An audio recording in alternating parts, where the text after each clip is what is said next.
قال اللہ تبارک و تعالی فی قرآن مجید ما کان محمد ابا احد من رجالکم ولکن رسول اللہ و خاتم النبیین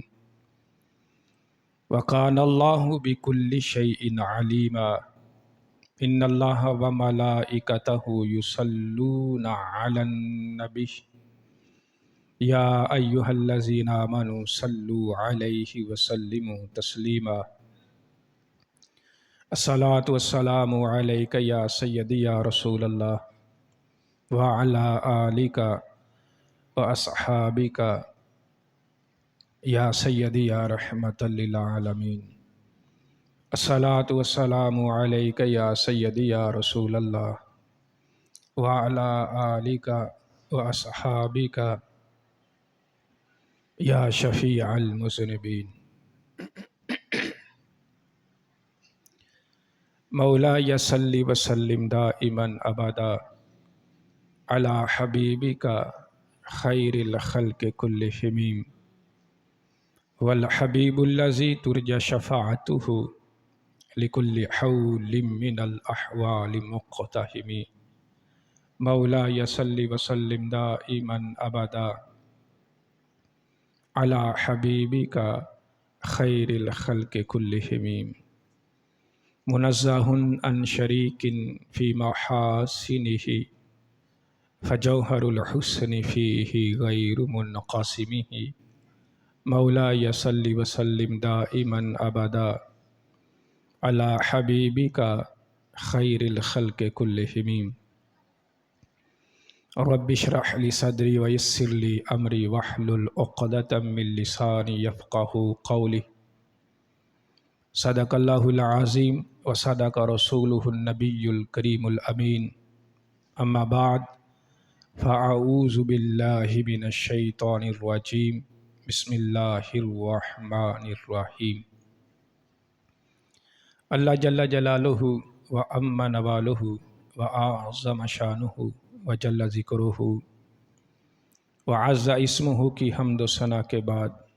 سرور کائنات مفکر موجودات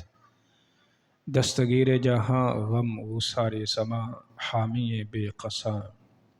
قائد الانبیاء محبوب کبریا احمد مجتبیٰ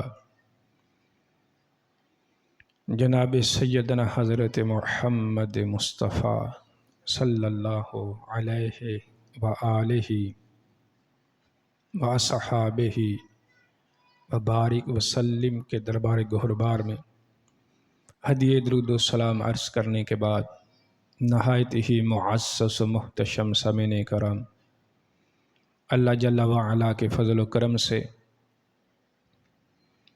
آج ماہ سفر المبارک کے مہینہ میں ہماری گفتگو کا موضوع ہے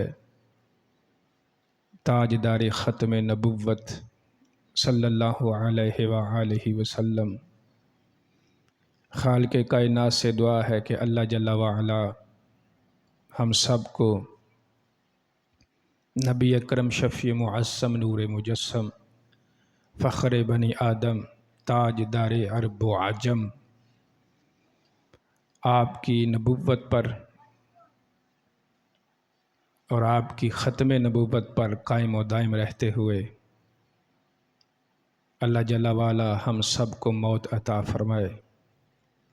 اللہ جل وعلا ہم سب کو قرآن اور سنت کا علم عطا فرمائے۔ قرآن اور سنت کے زیر سایہ ہم سب کو اپنی زندگی بسر کرنے کی توفیق عطا فرمائے۔ قرآن اور سنت کو سیکھ کر اس پر عمل پیرا ہو کر ہم سب کو اس کی تبلیغ اور اس کے ابلاغ کی توفیق عطا فرمائے۔ نبی اکرم شفیع معصم نور مجسم فخر بنی آدم، اللہ نے جو آپ کو کروڑوں شانوں سے بہرہ یاب فرمایا ہے، ان میں سے سب سے جو بڑی شان ہے وہ نبی پاک علیہ الصلوۃ والسلام کا آخری نبی ہونا ہے۔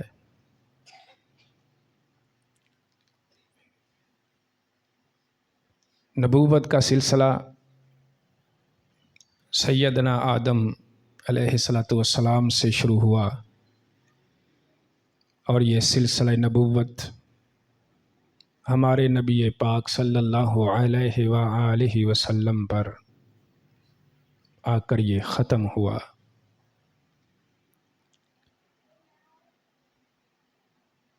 بے شک اس میں کوئی شک نہیں کہ ہمارے نبی پاک علیہ السلام ہی اول ہیں، ہمارے نبی پاک علیہ السلام ہی آخر ہیں۔ اس کے بین دلائل صاحب ایمان کے لیے موجود ہیں کہ جن بندوں کا یہ عقیدہ ہے کہ نبی اکرم صلی اللہ علیہ وآلہ وسلم اللہ کے آخری نبی ہیں، ان کے لیے پورا قرآن کریم ہی اس بات پر نص قطعی ہے، اور نبی پاک علیہ السلام کا ہر فرمان اس بات کی دلیل ہے کہ حضور علیہ السلام اللہ کے آخری نبی ہیں۔ اس کی سب سے بڑی دلیل قرآن کریم نے جس کو بیان کیا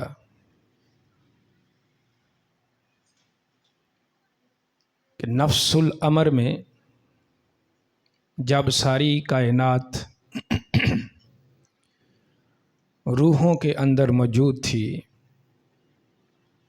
تو قرآن اس کو بیان کرتا ہے کہ اللہ تعالیٰ نے نفس الامر کے اندر 2 جلسوں کا انعقاد کیا۔ ایک جلسہ توحید تھا تو دوسرا جلسہ رسالت تھا۔ جلسہ توحید میں خالق کائنات نے جمیع مشرکین، سب کافر، سب مسلمان، سب نبی، سب پاک اور سارے پلیتوں کو اللہ نے جمع فرما کر ان سے اپنی توحید کا اقرار کروایا۔ الست بربکم، کیا میں تمہارا رب نہیں ہوں؟ اللہ تعالیٰ نے اس استفہامی الف کے ساتھ پوری انسانیت سے خطاب کیا، تو آگے سے جواب آیا قالوا بلا، کیوں نہیں کہ تو ہمارا رب ہے۔ اس جلسے کے اندر بھی ایک بندہ بھی اللہ جل وعلا کی توحید کا اقرار نہ کرتا۔ اس آیت کے زیر تحت جب ہم سب مفسرین اکرام کو پڑھتے ہیں تو ہمیں پتہ چلتا ہے، ایک آواز آئی جب کہا گیا الست بربکم قالوا بلا، جب یہ آواز آئی تو یہ آواز دینے والی ہستی کا نام محمد مصطفیٰ تھا۔ تو جس تک یہ آواز پہنچی بقیہ جتنی بھی روحیں تھیں، چاہے وہ انبیاء کی ہوں، چاہے وہ مومنین کی ہوں، صدیقین شہداء کی ہوں، کفار کی ہوں، ان سب نے حضور کی آواز کو سن کر کہا کہ قالوا بلا، ہاں یا اللہ تو ہمارا رب ہے۔ تو اس جلسے کو جلسہ توحید کا نام دے دیا گیا۔ دوسرا جلسہ ہوا جس کو جلسہ رسالت کہا جاتا ہے، تو قرآن کریم برہان رشید میں اس کا 3 پارے میں ذکر ہے، آیت نمبر اس کی 82 ہے۔ خالق کائنات ارشاد فرماتا ہے وَإِذْ أَخَذَ اللَّهُ مِيثَاقَ النَّبِيِّينَ لَمَا آتَيْتُكُم مِّن كِتَابٍ وَحِكْمَةٍ، سارے نبیوں کو اللہ نے جمع فرمایا۔ اس میں عام بشر نہیں تھا، 1,24,000 کم و پیش انبیاء کرام کو جمع فرما کے رب نے ان سے وعدہ لیا، وَإِذَا أَخَذَ اللَّهُ مِيثَاقَ النَّبِيِّينَ، یہ لفظ خاص کر کے موجود ہے نبیین کا، اے نبیو مجھ سے وعدہ کرو، لَمَا آتَيْتُكُم مِّن کِتَابٍ وَحِکْمَةٍ، جب میں تمہیں کتاب اور حکمت سے نواز دوں، یعنی جب تم نبوت کا اعلان کر چکو، ثُمَّ جَاءَكُمْ رَسُولٌ مُصَدِّقٌ لِّمَا مَعَكُمْ، پھر تمہارے پاس میرے رسول تشریف لے آئے، حالانکہ تم بھی نبی ہو اور حالت نبوت میں ہی میرے رسول تم میں تشریف لے آئیں، جن کو سیدنا محمد مصطفیٰ صلی اللہ علیہ وآلہ وسلم کہا جاتا ہے۔ لَتُؤْمِنُنَّ بِهِ وَلَتَنْصُرُنَّ، مجھ سے یہ وعدہ کرو کہ تم ضرور بضرور ان پر ایمان لے آؤ گے اور ان کی مدد فرماؤ گے۔ حالانکہ خالق کائنات کو پتہ ہے کہ جب میں نے محمد صلی اللہ علیہ وآلہ وسلم کو مبعوث کرنا ہے، اس وقت زمانے میں کوئی نبی نہیں ہوگا۔ حالانکہ حضرت آدم علیہ السلام سے لے کر عیسیٰ علیہ السلام تک ہر دور کے اندر 2 نبی رہے، 4 نبی رہے، ایک ہی وقت میں 10 نبی بھی رہے،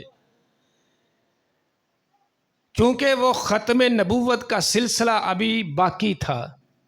ہمارے نبی علیہ السلام کی ختم نبوت کی سب سے بڑی شان یہ ہے کہ جب حضور نے اعلان نبوت کیا تو شرق سے لے کر غرب تک کوئی دوسرا بندہ نہیں تھا کہ جس نے اعلان نبوت کیا ہو۔ ہمارے نبی علیہ السلام تنہا نبی تھے، آپ کے دور میں دوسرا نبی اللہ کی طرف سے نہیں تھا۔ حالانکہ پیچھے قرآن کریم سے ہی اگر یہ مطالعہ کیا جائے، اس کی ایک مثال کے طور پر حضرت یعقوب علیہ السلام اللہ کے نبی ہیں، تو آپ کے نبی ہوتے ہوئے یوسف علیہ السلام اللہ کے نبی ہیں۔ حضرت ابراہیم نبی ہوتے ہوئے آپ کے دونوں بیٹے حضرت اسماعیل و اسحاق اللہ کے نبی ہیں۔ حضرت زکریا علیہ السلام کے نبی ہوتے ہوئے آپ کے بیٹے حضرت یحییٰ علیہ السلام اللہ کے نبی ہیں، اور حضرت یحییٰ کے ہوتے ہوئے حضرت داؤد علیہ السلام اللہ کے نبی ہیں۔ یعنی حضرت موسیٰ علیہ السلام آپ کا یوشع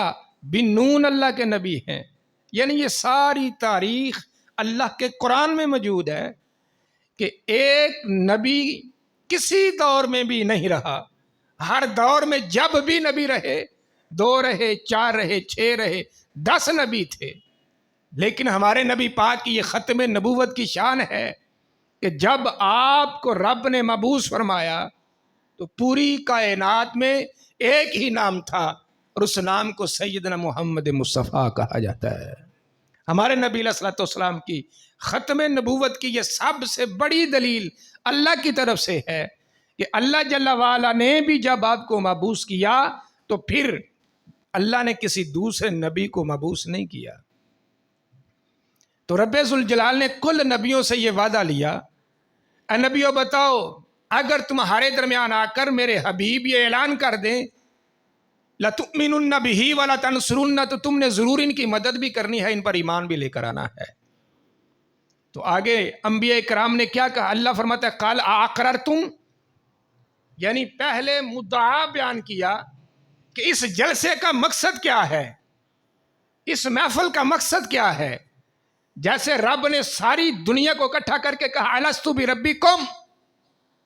یعنی اس جلسے کا مقصد یہ ہے کہ میں اپنی توحید کا اعلان کروانا چاہتا ہوں، تو مجھے بتاؤ کیا میں تمہارا رب ہوں؟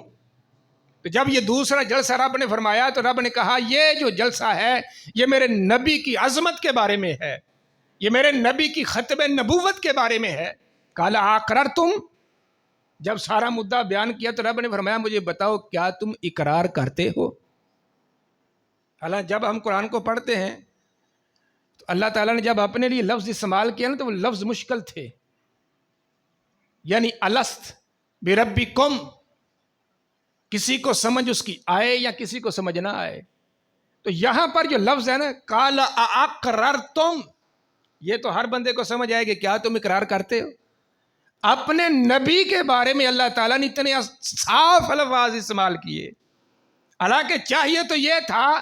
کہ عام لوگ وہاں پر موجود تھے اللہ کی توحید کے جلسے میں، وہاں پر سادے اور بالکل ایسے الفاظ استعمال کیے جاتے کہ جو سب کو سمجھ آئے، لیکن وہاں وہ لفظ استعمال کیے گئے کہ جو کسی کی سمجھ میں تھے، کسی کی سمجھ سے بالا تر تھے۔ تو جلسہ رسالت کے اندر حالانکہ جس میں سارے اللہ کے نبی ہیں اور ہر اللہ کا نبی بڑی علم، معرفت اور بڑے اونچے درجے پر فائز ہوتا ہے، تو یہاں پر رب نے بالکل سمپل سادہ الفاظ استعمال کیے تاکہ کسی کو یہ مبہم نہ رہ جائے کہ میں نے کیا پوچھا۔ رب نے فرمایا قال اقررتم واخذتم علی ذلکم اصری، کیا تم اس بات پر مجھ سے وعدہ کرتے ہو؟ حالانکہ رب کے حکم کے سامنے انبیاء اکرام علیہ السلام نے کیا جواب دینا تھا؟ صرف اس کو قرآن کریم اس لیے رکھا گیا تاکہ یہ صبح قیامت تک لوگوں کو پتہ چلے بے شک حضرت آدم سے لے کر عیسیٰ علیہ السلام تک کل میرے نبی ہیں، لیکن سب نبیوں کے سردار کو محمد مصطفیٰ کہا جاتا ہے۔ اس میں آگے آیت مکمل کریں گے تو آپ کو سرور آئے گا کہ رب نے کہاں جا کر اس آیت کو مکمل کیا۔ رب نے فرمایا آگے، انبیاء کرام کہنے لگے قالو اقررنا، یا اللہ ہم اس بات کا وعدہ کرتے ہیں کہ تیرے نبی پر ہم ایمان بھی لائیں گے اور تیرے نبی کی مدد بھی ہم ضرور کریں گے۔ قال فاشہدوا، اللہ تعالیٰ نے فرمایا پھر سارے گواہ ہو جاؤ، سب گواہ ہو جاؤ، وَأَنَا مَعَكُم مِّنَ الشَّاهِدِينَ۔ اور جو سارا کام ہو یہ پھر گواہاں کی ضرورت ہے نا، کم از کم 2 گواہ، فرمایا تسی 1,24,000 تسی گواہ بن جو، تہاڈے نال دوجا گواہ رب دی ذات ہوے گی، اس بات پر کہ تساں میرے نال وعدہ کر لیا ہے کہ سارے تو اچھی شان مصطفیٰ علیہ السلام دی ہے۔ جب یہ بات ہو گئی فمن تولا، اللہ اس گل دی ضرورت نہیں، فرمایا اس کیے ہوئے وعدے کے بعد اگر جو پھر گیا، فمن تولا بعد ذلک فاولئک هم الفاسقون۔ حالانکہ بہت دور اس گل یہ کبھی ہو ہی نہیں سکتا تھا کہ نبی معاذ اللہ وعدے سے پھر جائیں، تو رب نے کہا اگر تم اس وعدے سے پھر گئے تو پتہ اس کی سزا یہ ہوگی کہ تم سے مقام نبوت کو چھین لیا جائے گا، نبوت کا جو منصب ہے وہ تم سے لے لیا جائے گا۔ تو اللہ تعالیٰ نے قرآن کریم میں یہ بیان فرمایا کہ کل نبیوں کی جو نبوت ہے وہ صدقہ محمد مصطفیٰ ہے۔ اگر تم ان کی مدد کرنے سے اعراض کر گئے، اگر تم ان پر ایمان لانے سے پھر گئے، تو پھر سمجھ لو کہ تم صرف تھوڑا سا نہیں پھرے بلکہ تمہاری نبوت بھی رب سلب کر دے گا۔ تو یہی وجہ تھی حضرت آدم علیہ السلام، حضرت عیسیٰ علیہ السلام، اللہ تعالیٰ نے وہی فرمائی آمین بمحمد، مستدرک للحاکم کی حدیث ہے، عیسیٰ علیہ السلام میرے مصطفیٰ پر ایمان لے کر آؤ۔ لفظ محمد کا تذکرہ کیا نا، آمین بمحمد۔ جب رب ذوالجلال نے یہ وحی فرمائی تو حضرت عیسیٰ علیہ السلام کہنے لگے یا اللہ کیا تیری توحید کے ساتھ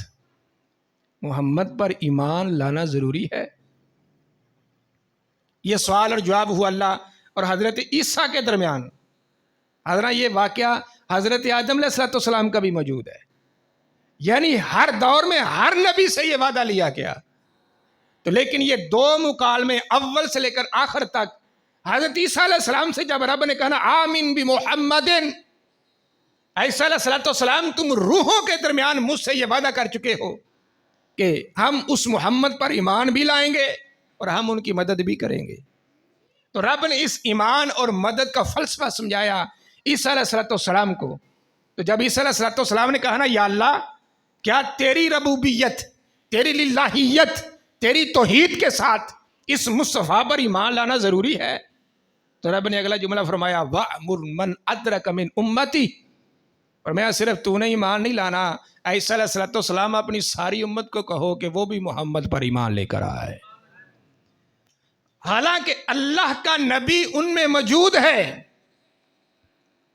فرمایا عیسیٰ علیہ الصلوۃ والسلام تم بھی اس وقت اب میرے نبی پر ایمان لے کر آؤ اور اپنی امت کو اکٹھا کر کے جلسہ لگاؤ، محفل سجاؤ اور اپنی امت کو یہ پیغام دو کہ اے لوگو میرے بعد ایک نبی آئیں گے جن کو محمد مصطفیٰ کہا جاتا ہے۔ اللہ تعالیٰ یہ وہی فرما رہا ہے وَأْمُرْ مَنْ أَدْرَكَ مِنْ أُمَّتِي، فرمایا اپنی امت سے بھی کہو کہ وہ بھی میرے مصطفیٰ پر ایمان لے کر آئے۔ تو جب حضرت عیسیٰ علیہ الصلوۃ والسلام نے اس بات کا رب کے سامنے اظہار کیا تو رب نے آخری بات کو مکمل کرتے ہوئے کہا اے عیسیٰ علیہ الصلوۃ والسلام جانتے ہو وما محمد، اگر میں محمد مصطفیٰ کو پیدا نہ کرتا، وما خلقت الجنہ ولا النار ولا الارض والشمس والقمر والعرش، عیسیٰ علیہ الصلوۃ والسلام میں نہ مشرق پیدا کرتا، نہ مغرب پیدا کرتا، نہ شمال ہوتے، نہ زمین ہوتی، نہ حجر پیدا کرتا، نہ شجر پیدا کرتا، عیسیٰ علیہ الصلوۃ والسلام مصطفیٰ نہ ہوتے میں تجھے بھی پیدا نہ کرتا۔ رب نے یہ فلسفہ سمجھایا کہ میرے نبی پر ایمان لانا کیوں ضروری ہے۔ حالانکہ دنیا پہ رہتے ہوئے اگر ایک بندہ کسی کو پانی کا گلاس پلائے تو بندے کو اس کو شکریہ ادا کرنا چاہیے۔ تو مصطفیٰ کی ذات وہ ذات ہے کہ کل نبیوں کا ہر سانس ہمارے نبی پاک کے صدقے سے دیا گیا۔ پوری کائنات کی جو جان ہے اس کا ذرہ ذرہ ہمارے نبی پاک علیہ الصلوۃ والسلام کے صدقے سے پیدا کیا گیا۔ فرمایا جو اتنی بڑی شان کے مالک ہوں عیسیٰ علیہ الصلوۃ والسلام، ان پر ایمان لانے میں تاخیر نہیں بلکہ ان پر ایمان لانے میں بہت جلدی کرنی چاہیے۔ تو ہمارے نبی پاک علیہ الصلوۃ والسلام کی عزت، شان اور ناموس نبی اکرم صلی اللہ علیہ وآلہ وسلم نے سیدنا ابو ہریرہ رضی اللہ تعالیٰ عنہ اس حدیث پاک کے راوی ہیں، اور اس حدیث پاک کو امام بخاری نے ذکر فرمایا، امام مسلم نے ذکر فرمایا، امام احمد بن حنبل نے ذکر فرمایا، امام نسائی نے ذکر فرمایا۔ پھر اس حدیث پاک کو مصنف ابن ابی شیبہ جو حضرت امام بخاری و مسلم کے استاد ہیں انہوں نے ذکر فرمایا، امام ابن حبان نے اپنی کتاب صحیح کے اندر ذکر فرمایا، اور یہ بخاری شریف کی سطح سے حدیث پاک ہم پڑھ رہے ہیں۔ سیدنا ابو ہریرہ رضی اللہ تعالیٰ عنہ روایت کرتے ہیں ان رسول اللہ صلی اللہ علیہ وآلہ وسلم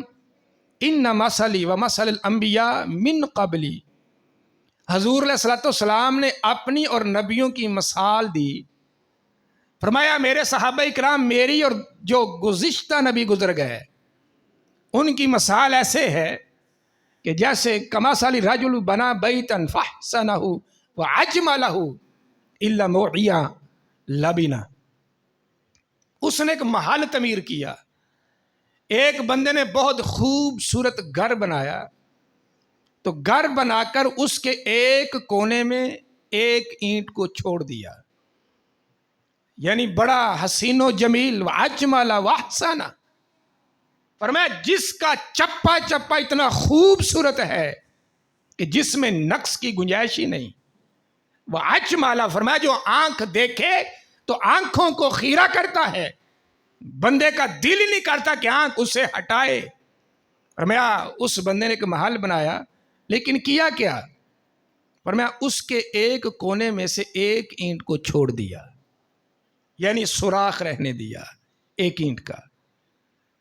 تو سرکار دو عالم فرماتے ہیں فَجَعَلَ النَّاسُ يَطُوفُونَ بِهِ، تو پھر انہوں نے لوگوں کو دعوت دی، لوگوں آؤ کہ میں نے جو محل تعمیر کیا ہے آ کر اس محل کی زیارت کرو۔ لوگ آ گئے، تو لوگوں کا انداز کیا تھا؟ فَجَعَلَ النَّاسُ يَطُوفُونَ بِهِ وَيَعْجِبُونَ لَهُ، اور سارے لوگوں نے اس کو گھوم کر دیکھا چاروں طرف سے، تو ہر بندہ تعریف کرتا تھا لیکن ساتھ وہ تعجب بھی کرتا ہے، یعنی کہ اتنا خوبصورت محل تو تعمیر کر دیا لیکن یہ بات سمجھ سے بالاتر ہے کہ اس کے ایک کونے میں ایک اینٹ کا سوراخ اس نے کیوں چھوڑ دیا۔ اور میں ہر شخص آ کر یہ کہتا ہے، یعنی اس کی خوبصورتی کو نظر اس سوراخ سے لگی ہوئی ہے، اگر کسی طریقے سے یہ سوراخ بند ہو جائے، یہاں پر اینٹ لگا دی جائے، تو پہلے تو یہ خوبصورت ہے نا، یعنی کہ 90%، اگر یہ اینٹ لگ جائے تو پورے کا پورا یہ 100% حسین ہو جائے۔ تو لوگ یہ تعجب کرتے ہیں، وَيَقُولُونَ هَلَّ وُضِعَتْ هَذِهِ اللَّبَنَةُ، تو ہر بندہ یہ کہتا ہے پتہ نہیں یہاں پر اینٹ کیوں نہیں لگائی گئی۔ تو سرکار دو عالم نے ارشاد فرمایا فَأَنَا لَبِنَةُ وَأَنَا خَاتَمُ النَّبِيِّينَ۔ لوگوں یہ گھر کی جو مثال تھی، یہ سارے نبی تھے 1,24,000، اور یہ نبی دیکھنے والے کو خوبصورت نہیں لگتے تھے۔ ہر کہنے والا تو یہ کہتا تھا بڑا حسین و اجمل و احسن، لیکن اس کے باوجود بھی یہ مکمل نہیں تھے۔ تو اللہ تعالیٰ نے پھر میری جلوہ گری کی۔ اب جو بھی دیکھتا ہے وہ یہی کہتا ہے کہ میری آنکھوں نے ان جیسی حسین منزل کو نہیں دیکھا ہے، میں نے ایسا حسین محل نہیں دیکھا۔ تو حضور علیہ الصلوۃ والسلام نے سارے سلسلے کا یہ کڑی سمجھا دی، فرمایا سب نبی حضرت آدم سے لے کر عیسیٰ علیہ الصلوۃ والسلام تک، ان میں سے ایک بھی نبیوں کا خاتم نہیں ہے۔ فرمایا سارے نبیوں کا خاتم حضرت محمد مصطفیٰ کو بنایا گیا۔ تو ہمارے نبی علیہ الصلوۃ والسلام نے یہ صاف الفاظ میں یہ اپنی امت تک یہ بات پہنچائی ہے۔ آگے نبی اکرم صلی اللہ علیہ وآلہ وسلم ارشاد فرماتے ہیں بنی اسرائیل کے بارے میں، یہ حدیث بھی بڑی قابل غور ہے، اس کے راوی بھی حضرت ابو ہریرہ، اور یہ حدیث پاک بھی بخاری شریف میں ہے، دیگر اور بھی کتب ہیں، مسلم شریف میں بھی ہے۔ نبی اکرم صلی اللہ علیہ وآلہ وسلم نے ارشاد فرمایا کانت بنو اسرائیل تسوسہم الانبیاء، یعنی قوم بنی اسرائیل کے جو نبی تھے وہ سیاست کیا کرتے تھے۔ ہمارے درمیان تو اب یہ سیاست کا جو سلسلہ ہے یہ ایک بڑا معیوب اب لفظ سمجھا جاتا ہے، یعنی کہ یہ بدماشوں کا یوں سمجھنے کے کہا جاتا ہے یار یہ کوئی بدماش ہو تو وہ سیاست کر سکتا ہے، چور